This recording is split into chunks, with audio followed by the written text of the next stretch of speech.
Hello, everyone. Welcome back. Oh my gosh, here we are again with Lois Barth. I'm so excited. I'm calling this interview Lois Part 2. Yay. So much fun in the previous interview that we just had to continue and hear more of Lois's great inspiration. And just for those of you that have not seen the first interview, Lois Barth is a human development expert, empowerment and leadership speaker, biz and life coach, and author of Courage to Sparkle. Fantastic book. I enjoyed it so much. Thank you. And she has done so much with so many people. She's coached over 800 clients and spoken to thousands of people and championed them to accomplish their goals. And today we're going to have a lot of fun discussing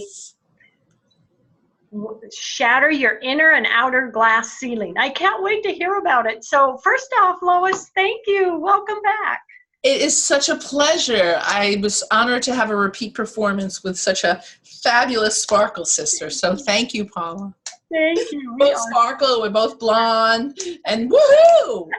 Sparkle on. So I'm really excited. And this is a topic that is so near and dear to my heart. So thank you so much for inviting me on. You are so welcome. Well, tell us, what does that mean, shatter your inner and outer glass ceiling? What made you come up with that scenario? That's really fascinating. Oh, thank you. Well, as you know, sparkle is my metaphor. It's also my obsession. I have a whole bling bling bureau that I mentioned. I could be like in BBA, Bling Bling Anonymous, and I love the metaphor of sparkle and the facets. But to me, they talk a lot about shattering the outer glass ceiling and pertaining to women and marginalized populations.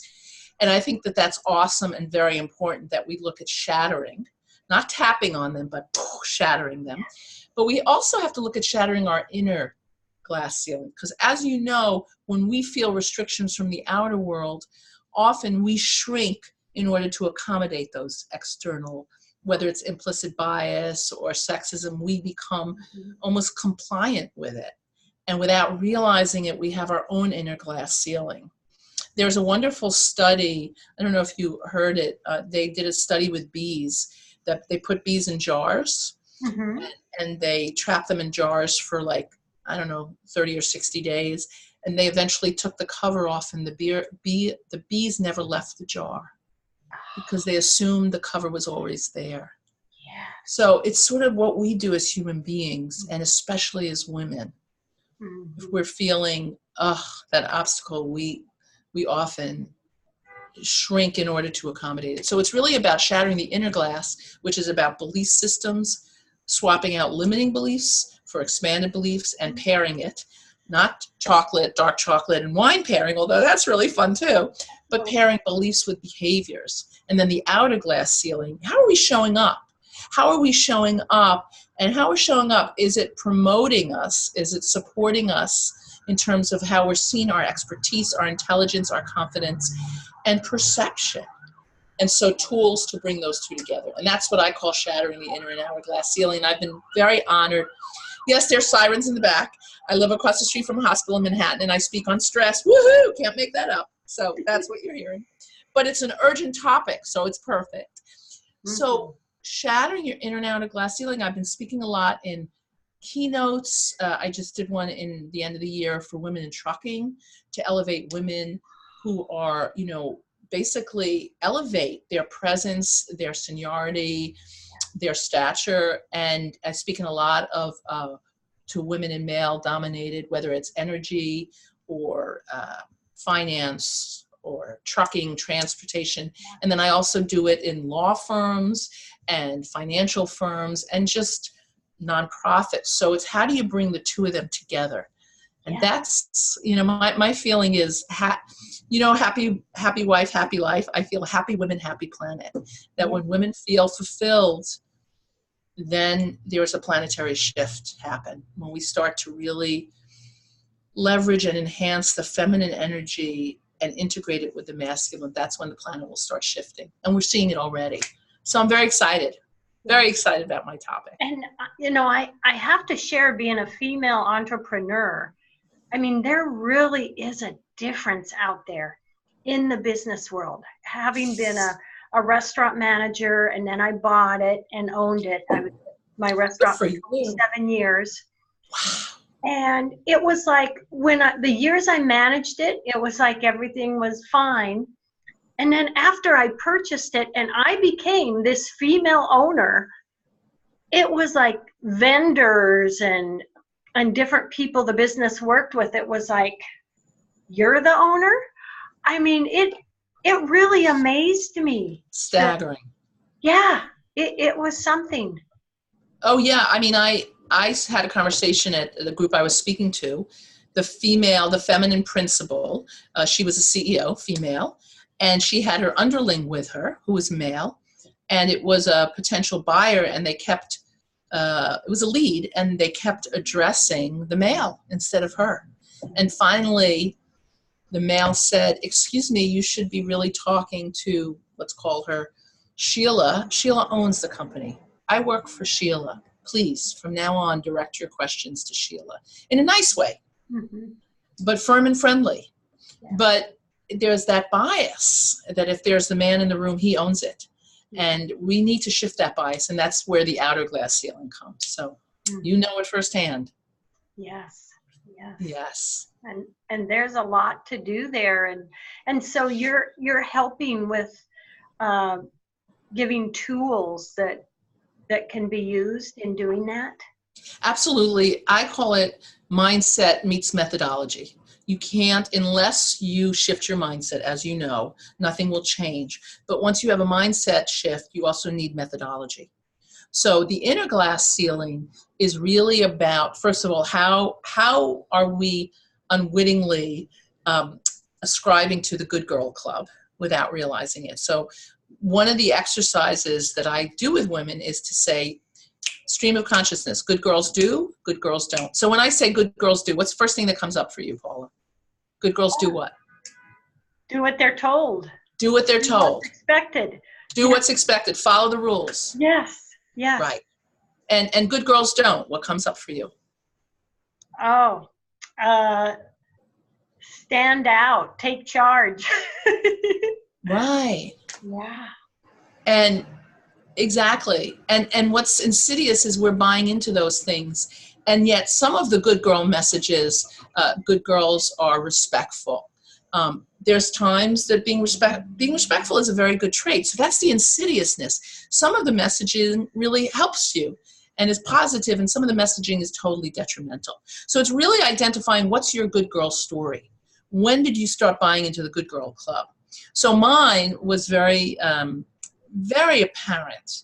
It was a defining moment in my life. I was one of those see something, say something, quick with the quips type of little kids, little girls. My mom would always say, you're low, you're 5 going on 50, right? I was one of those, what do they call it, precocious, quick. And most of the time it was met with a lot of accolades and a lot of atta-girls.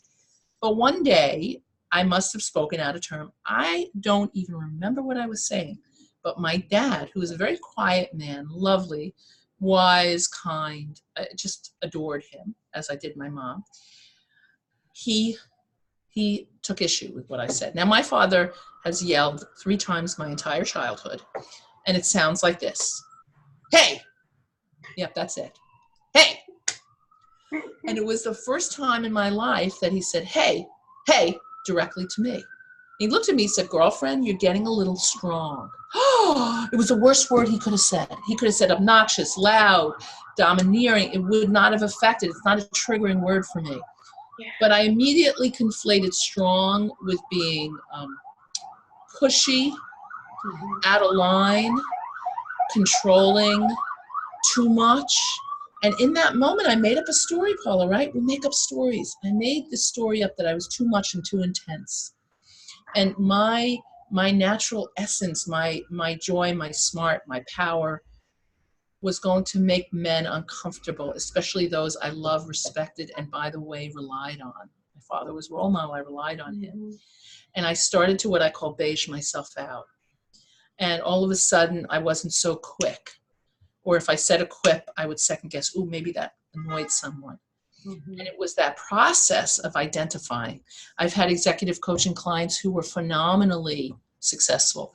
Their story was about maybe they celebrated an accomplishment. I had a client, we'll call her Erica. She was so excited about a spelling bee that she won. She was like, I won, I'm the best. Usually she's sort of shy, and she met her mother at the front door, and her mother said, Erica, congratulations on winning, but remember, nice girls don't brag, and boys don't like girls who brag, and especially those who win.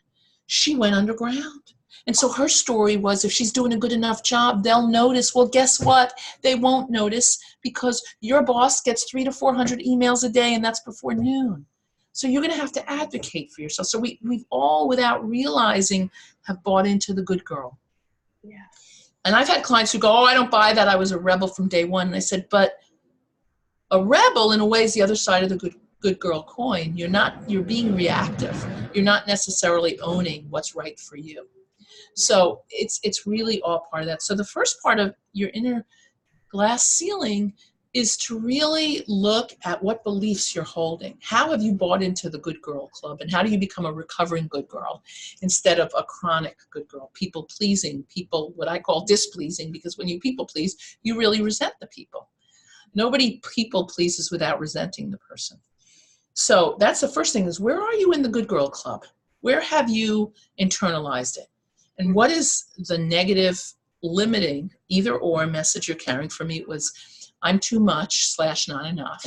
My energy, my joie de vivre, my intelligence, my power is going to make people uncomfortable. That was a limiting belief I had, that I really believed. So you shift to an expanded belief. And now I'm sort of a little bit like Popeye. I am who I am. And I'll meet my tribe. And there are going to be some people who are going to be wildly uncomfortable with my bigger than life energy. And too bad. I mean, I adjust my tone to people, right? When you speak to 1,000 people versus 30 people, you have to know your audience. But that's not the same as imploding. So to really create an expanded belief, mine was something like, I own my power, my passion, and my purpose, and people celebrate who I am, especially men. And the more I believe that, the less I often will have men compliment me, say, gosh, I love how direct you are. I never have to question what's on your mind. You just tell me. It's a relief. I don't have to be a psychic mind reader. So it's really shifting that. And then it's really about pairing it with a behavior. So for me, I used to apologize a lot, and I'd say, I'm not sure this is making sense, but, and then I'd speak my truth. So my behavior is duct tape on the mouth, breathe the uncomfortable feelings of expressing my truth, let it land, and I'll get what I get. And people are allowed to be uncomfortable, and I'm allowed to be who I am. So that's the first, and I've worked with literally over 800 clients, close to 1,000 clients, and a lot of women, of being willing to tolerate, to become deliciously uncomfortable in service of what makes them sparkle. And really the first goal is to really identify, what would shattering your inner glass ceiling look like? Would it be being assertive? Would it be setting boundaries? Would it be trusting yourself more? Would it be celebrating all aspects of yourself? Looking at what that is, not needing to apologize. So that's the inner glass ceiling. So I don't know, I see some wheels turning there, Paula. Any thoughts? I welcome them. Making me think. I can tell. Oh, I love it. Oh. It's about shifting that paradigm internally. Because when we change, people around us, we're not doing it to change people, but when we shift, people around us start shifting. Yes. Yeah. They feel it. Yes, they feel that shift. So one of my Loisism, which stands for lessons, opportunities, insights, and solutions, is wherever you go, there you are, planet Mawa. So you bring yourself wherever you go, but when you shift, and people around you really start to shift. And because they know what you will and won't tolerate. And yes, A long time ago, decades ago, I got into a fight with my boyfriend at the time, and he said to me, you're just not a kind-hearted person. And I burst into laughter. And I said, call me the B word, call me controlling, but I know I have a good heart. And so it was like, and he was like, you're right. That wasn't a good one. I should have tried to do something you really are. So, we shift. And so the next step is really about the external glass ceiling. How are we showing up? How are we communicating? Are we using words like qualifiers? Oh, sorry, excuse me. I hope you don't mind if I interrupt. I think, don't quote me, but, or that wonderful word caveat. Well, it's just a caveat. These are all words that women are notorious for using. And it's sending a message that, and it's looking at your voice.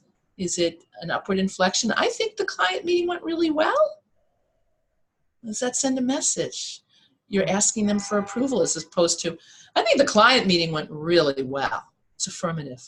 And it's really common sense, but uncommonly practiced. It's things that I think they're called verbal tics that we use. And then the last piece is to really look at how we're triggered. What are our personal triggers that cause us to lose our words and our language? And there's an exercise on my website on how to deal with that, how to deal with triggers that we lose our language. It's biochemistry. It's not a moral injunction against your intelligence or your expertise. The fight-flight system. You know that from Reiki. I'm sure many people come to you and they have trauma and PTSD. Yes. And it's how our nervous system is wired. So it's about looking at how can you take down the fight-flight mechanism so you get your words back, you can set those boundaries. And then how do you strategically advocate for yourself and other women? I've worked with people of all walks of life, but what really saddens me, Paula, is when women throw other women under the bus. It breaks my heart. So to just not do that. If all women did was to just, I have a kind of a poignant story about that, if I can share it. Please, Lois. I was in the OBGYN office wearing my gown. I love when they call it a medical gown. I'm like, oh, where's my stilettos? Where's my tiara? The gala. We're all wearing that horrible, schmata little one piece, and they call it a gown. Anyway, we're there, and Sheryl Sandberg's book just came out, which was Lean In. And this woman was totally trashing her. She was like, oh, we work hard enough as women. She's telling us to work harder. And she's this, and she comes from such upper class. And I had just read the book. I took copious notes. I loved the book. I thought she was incredibly brave. She could have stayed in her cushy little Facebook job, which she still is, but she didn't have to advocate. And I said to the woman very quietly, because I didn't want to shame her, I said, did you read the book? And she said, and she kept going on, and she just kept, and then furthermore, and I said, did you read the book? And she said, and furthermore, and I just said, stop. Did you read the book? And she turned pale, Paula. And she said, no, I read a lot of reviews. And I said, please don't do that. Please don't do that. This is a courageous woman who took a risk. And thank God in America, a day at a time, we still have a right to our opinion. And we have a voice. You're allowed to disagree, but do it in an informed way. Read a book. Read the darn book. And I said, reviews are out of context. You're hearing it from people's slants. And I said, everything you said was wildly inaccurate. She came from heavy-duty middle class, all of her schooling at Yale, scholarships. She took a huge act of courage to tell women, it's okay to disagree. So I think that's such an important, I know it's kind of leaving us on a more heavy note, but just if all we did was when a woman gossips with another woman, say, you know what, I'm really uncomfortable with gossip, and she seems really nice to me. And I know that's sometimes how we bond with women, or we feel like there's scarcity at the top, so we can't help another woman because there's only room for one or two. Well, let's open up that glass ceiling. Let's know that there's room for all of us. I just spoke it in. Support each other. Yeah, support each other. Exactly. Be each other's support bra, you know, lift, but don't separate, you know, bring us up together. And so I just feel so passionate that to really strategically advocate for ourselves, you know, throw your hat in the ring. If your man interrupt the interrupter graciously. I'm not done yet. Thanks. You know, you can be gracious and assertive. But please support other women. That's how we get to move it. We see it now. We see it happening. So those are my inner and outer glass ceiling tips and tools and strategies, and I'm very excited about it. Oh, I love it. I am right there with you. Support each other. You know, let go of the competition. I tell that to my Reiki students. We're not in competition as practitioners. We support each other. You know, we just share this beautiful modality. We share the inspiration and the positive energy. Yeah. It's so true. That goes in everything we do. Yeah. We create more space on the top.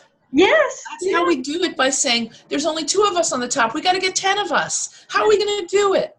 So yeah, that's such an important thing. And that's why I love supporting really smart, successful people, and especially women, and their definition, not other people's definition of smart and successful.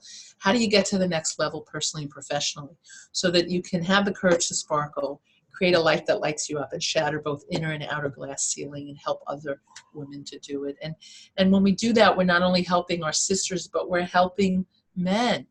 You know, when one group is marginalized, everybody's marginalized. Yeah. So yes. I really believe that. That helps everyone. Oh my gosh, I love it. Love it, Lois. Well, please take a moment to share with everyone how they can get your book. Oh, sure. Talk to you about your coaching, or, you know, find out about your speaking events. You are just so awesome. Oh, thank you, darling. Well, awesome back to you. You're awesome. Yay us. Yay us. That's my favorite mantra. Yay us. So my website is www.loisbarth.com. And my email is lois@loisbarth.com.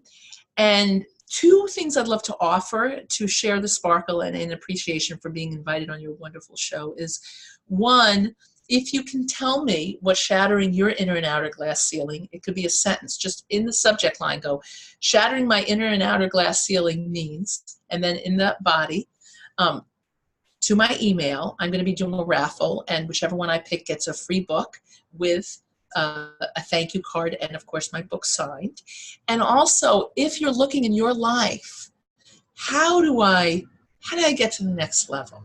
Whether it's personally or professionally, how do I show up in my life with my one-of-a-kind gem and shatter the inner and outer glass ceiling? I'd like to offer a coaching, which is basically a coaching special, which is send me a hashtag email, and in the hashtag, choice is finding your joy, hashtag, and we will have a conversation. We will talk, or in New York, we will talk 15, 20 minutes, no pressure. And if you choose to start coaching, you will get 25% off for the first coaching session in my appreciation. And of course, if there are organizations that you really feel passionate about helping the women shatter their inner and outer glass ceiling, let me know. I'd love to. I love it.